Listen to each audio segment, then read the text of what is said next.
Well, hello and welcome to Beat the Reset. My name is Tim and I am the guy in the hat. And today I wanted to talk to you about diversification and risk. If you are listening to this podcast, you've probably been asking, how can I do things better? How can I do things differently? How can I protect my wealth across this global financial reset? And how can I ensure that I have something to trade? And more importantly, how can I ensure that I don't lose everything, just like my ancestors and my ancestors before them?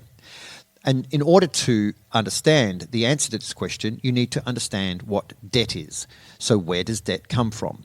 Debt comes from our central bank system. Our central bankers are the institutions that print the cash. And globally, our currency systems have no value. And that's fundamentally the problem because they're not meant to. They are a promissory debt-based instrument. So debt starts with the central banks. The more of these notes that they print from their printing press, the higher the inflation becomes and the more in debt everybody else becomes. Now, we don't deal with central banks as a middle-class people. We deal with commercial banks.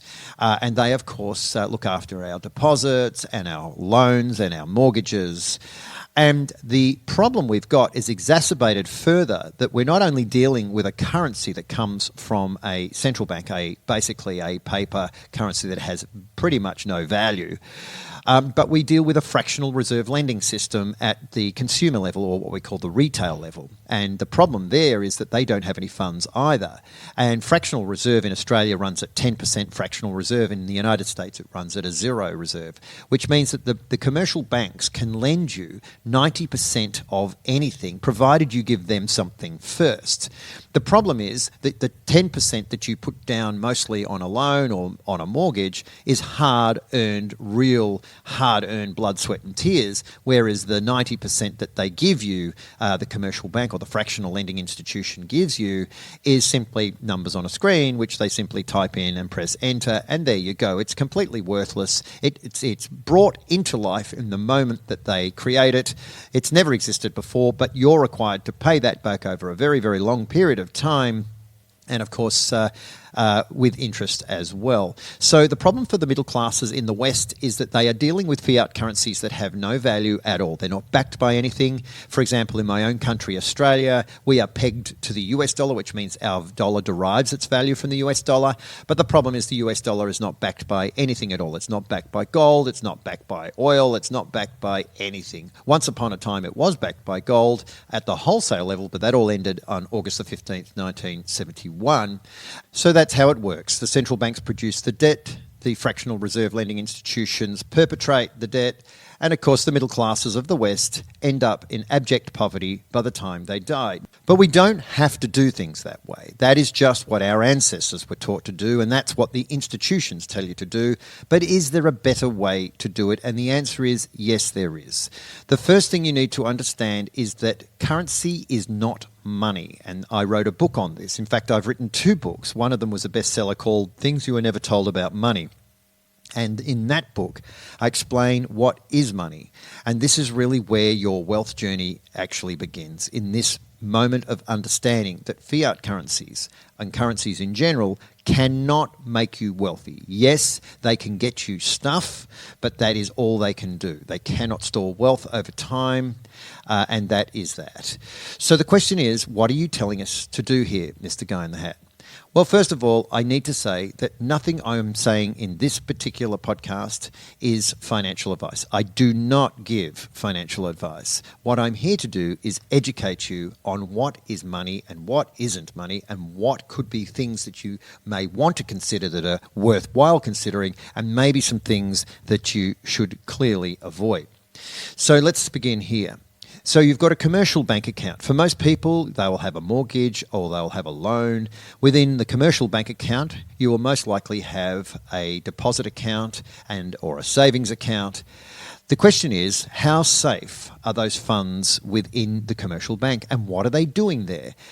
Funds within a commercial bank, largely, yes, you get a marginal amount of interest, but the question is, could you do better somewhere else? And is the fund, or is the deposit fund, at any risk? And the answer is yes.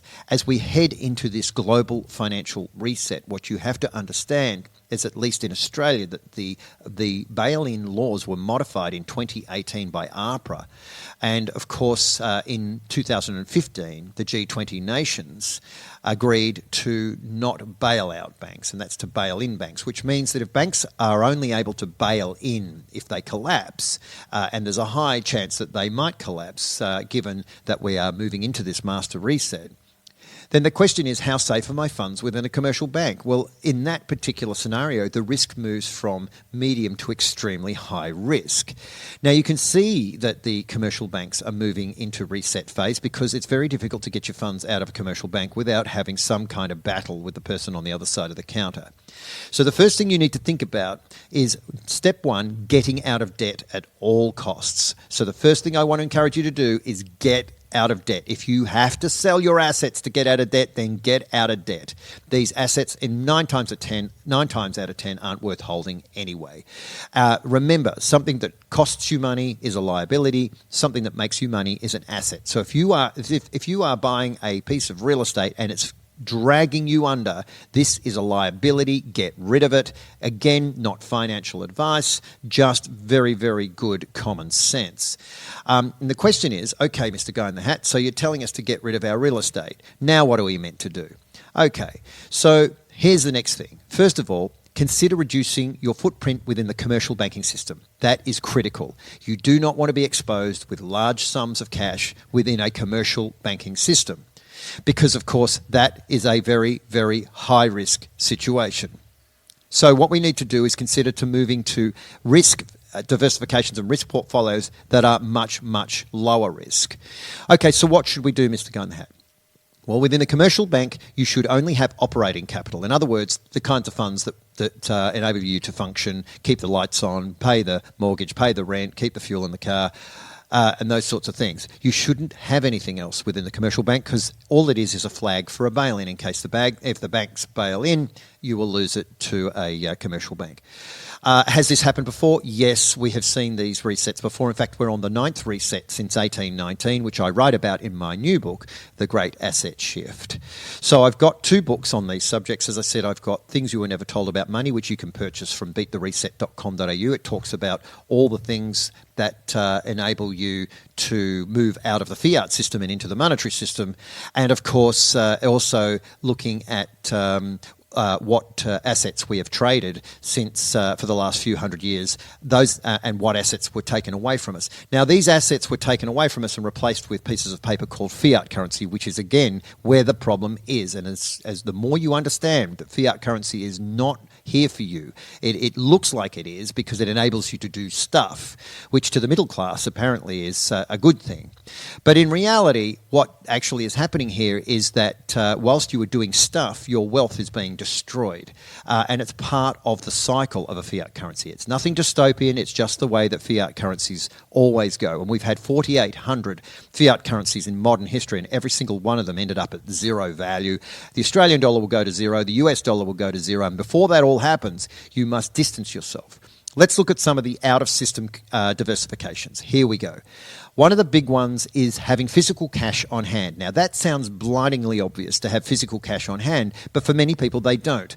And if you have an outage at your commercial bank or you have an outage at your local retail store, you cannot buy anything if all you have is electronic currency on a piece of tap-and-go plastic.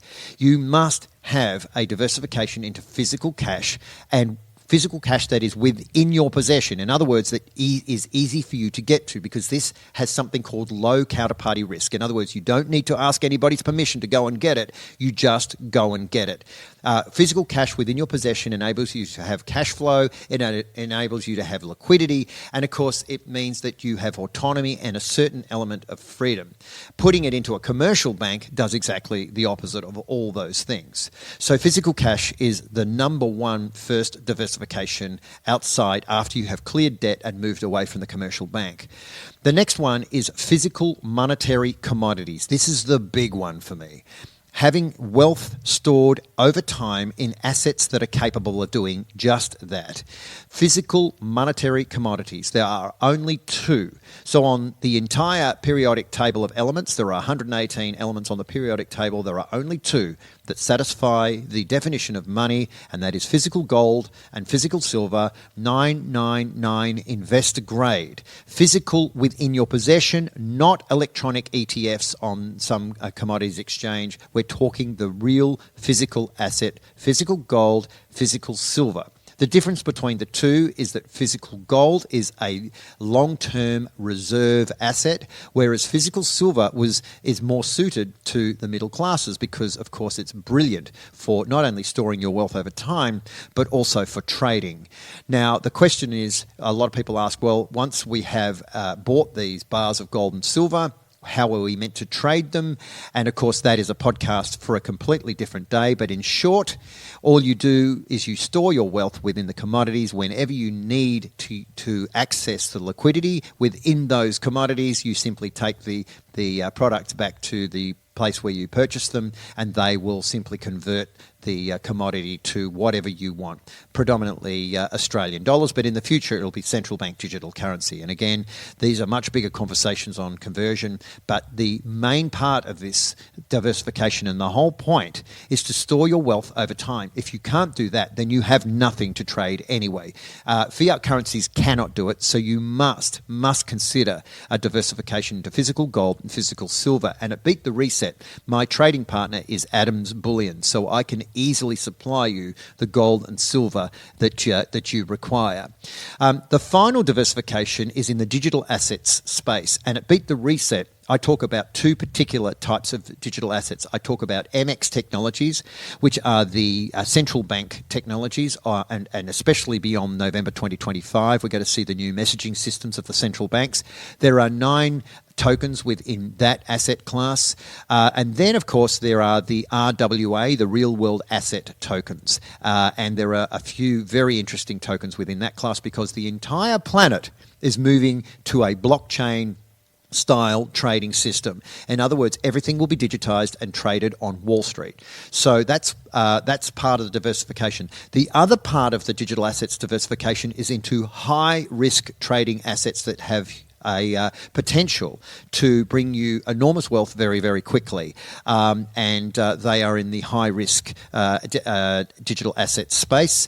And again, I have a brand partner that can look after you with the high-risk side. So you have high-risk and then sort of medium-risk digital assets. These are your diversifications. So just to repeat once again so that you kind of get the clear picture here is, first of all, just to recap, we are dealing with fiat currencies. If you are a middle class consumer, what you've been used to is fiat currencies, pieces of paper that get you stuff. What you are not at that point is you're not an investor and you have no wealth. So as long as you want to stay in the system just getting stuff, yes, that's fine. You can do that right to the end of your days. The only problem is you won't have any wealth, you won't have any net value, and you'll probably die in abject poverty pretty much with 70% of the middle class. I know that sounds a little bit doom and gloom, but they are really statistically the facts. Real estate, again, is in a bubble at the moment. Probably not the best asset class in my opinion. I think renting is a far better idea, and I know that people are going to say, but renting is expensive. But when you rent, what you have is autonomy and the ability to be able to disseminate your capital into other investments that can do incredibly well. And you also have the ability to avoid things like rates and land tax and interest rate rises, even though it could be argued that some of those interest rate rises are passed from the landlord down to the tenant. But renting is a far smarter idea in my opinion. Again, reducing all debt, moving away from the commercial banking system, shrinking your footprint down, diversifying your funds into physical cash, diversifying funds into physical gold and physical silver, 999 investor grade physical within your possession. And then the final diversification is into RWA tokens, real world asset tokens, MX technologies in the ISO 222 central bank class. And the final one is into high risk diversified digital assets. And you do these things things, and what will happen is you will be out of the system and you will have enormous ability for autonomy, freedom, wealth. You will not be swept into the central bank digital currency system, which is somewhere you do not want to go. And I have plenty of podcasts on this, and I talk a lot about the programmability of the new currencies that are coming in from the central banks, and you do not want to be anywhere near that stuff. You want to stay away from this stuff as much as you can. Now, there's many, many more things I could talk about, but these are really the diversifications that you need to be considering. If there's anything in this video that you'd like more information on, if you have a look in the link below, you will see that there is the ability to join a consult session with me. So I am the guy in the hat. You can jump into a consulting session with the guy in the hat. I do 45-minute sessions 5 days a week between the hours of 10 and 5 Australian Eastern Standard Time. So you can jump into a consulting session. If from within the consulting session, we can look at all your diversifications, including moving you from superannuation into self-managed super funds. I not only have the accountants that can do it for you, I also supply the metals through my brand partner, Adams Bullion. We supply the gold and silver for the diversifications. If you want to look at high-risk assets, I also have a brand partner that does high-risk digital assets and many, many more things. So I also have 2 books that are available for sale. You can purchase them from my website, beatthereset.com.au. The 2 books are called Things We Were Never Told About Money and The Great Asset Shift. I think they're well worth a read, especially considering we're going into something called a master global financial reset. As I said, this is the 9th reset since 1819. That's right, 9 resets. So it's not a conspiracy theory. So that's it. That's all I wanted to do. I know there's a lot of information in this podcast, but if there's anything you need to know and anything you want to clarify, you can jump into a consulting session. You can find my consulting sessions quite simply in the link below, or you go to beatthereset.com.au and click on consulting, and you can book into a session and we can have a much deeper chat about your personal situation. Again, none of this is meant as financial advice because Beat the Reset is global monetary systems and commodities predominantly, so we're not in the finance system at all. So that's it for me, the guy in the hat. I hope you got something out of this today. You may have to rewind and listen to this several times, but I did this for your benefit so that you have the ability to make good choices and, of course, make them move and start considering how it is you can protect your children and your grandchildren and maybe some friends and family and those around you.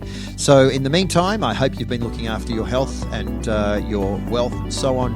And as always, make good choices.